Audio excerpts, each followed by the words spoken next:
તમારો નથી ઉતારતો સાહેબ. હા, તમારો નથી ઉતારતો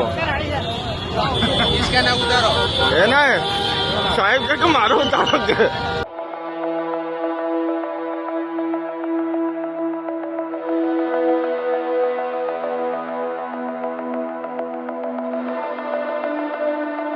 રાજ્યમાં દારૂબંધી હોવાના બણગા ફૂંકતી વાતો અને કડક અમલવારી થતી હોવાની વાતોના ધજાગરા ઉડાવતી આ એક ઘટના અમદાવાદથી સામે આવી છે.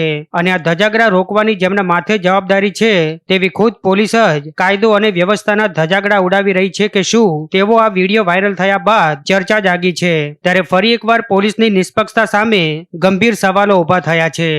ગત 22 માર્ચના રોજ અમદાવાદના દુધેશ્વર સર્કલ પાસે ડ્રિંક એન્ડ ડ્રાઈવની એક હાઈ પ્રોફાઇલ ઘટના સામે આવી હતી, જ્યાં એક લક્ઝરી કારમાં સવાર બે યુવકોએ દારૂના નશામાં ધૂત થઈ અકસ્માત સર્જ્યો હતો.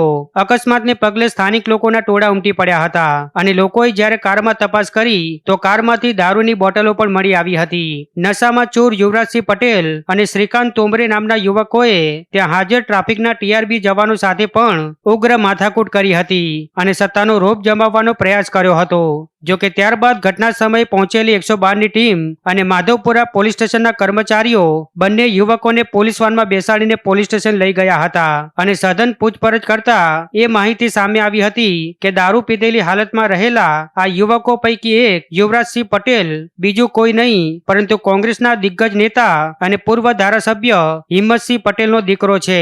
અને પછી ખેલ એવો થયો કે આરોપી યુવરાજસિંહ પટેલ રાજકીય વગ ધરાવતા નેતાનો પુત્ર હોવાથી પોલીસે રાતોરાત મામલો થાળે પાડવા સમાધાન કરાવી દીધું હતું અને કોઈ પણ ગુનો નોંધ્યા વગર છોડી મૂક્યો હતો.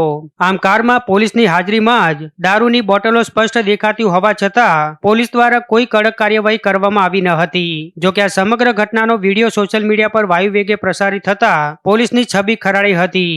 વિડીયોમાં યુવરાજ પટેલ પોલીસ સાથે તકરાર કરતો અને કારમાં દારૂની બોટલો સ્પષ્ટપણે જોવા મળી હતી. ત્યારે આખરે જનતાના આક્રોશ અને મીડિયાના દબાણ બાદ માધવપુરા પોલીસ સ્ટેશનના પીઆઈએ નિવેદન આપ્યું હતું કે વાયરલ વિડીયોના પુરાવાને આધારે હવે ગુનો નોંધવાની પ્રક્રિયા હાથ ધરવામાં આવી છે અને હવે આ મામલે યુવરાજ પટેલ અને શ્રીકાંત તોમરની ધરપકડ કરવામાં આવી છે અને બે અલગ અલગ ગુનાઓ નોંધવામાં આવ્યા છે. સાથે જ પોલીસે રૂપિયા 11 લાખની કિંમતની કાર પણ જપ્ત કરી છે.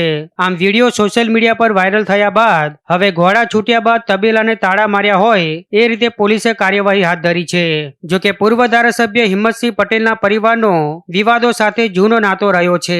અગાઉ 1 ફેબ્રુઆરી 2026ના રોજ તેમનો ભાણિયો વિશાલ ગુર્જર પણ મણિનગર પોલીસ સ્ટેશન વિસ્તારમાં દારૂ પીધેલી હાલતમાં વાહન ચલાવતા ઝડપાયો હતો. વિશાલે 2 વાહનોને ટક્કર મારી હતી, જેના કારણે લોકોએ તેને મેથીપાક ચખાડી પોલીસને સોંપ્યો હતો. ત્યારે ઘટનાના ગણતરીના દિવસોમાં જ હવે પૂર્વ ધારાસભ્ય હિંમતસિંહ પટેલના પુત્ર યુવરાજ પટેલના પરાક્રમે શહેરભરમાં ચર્ચા જગાવી છે.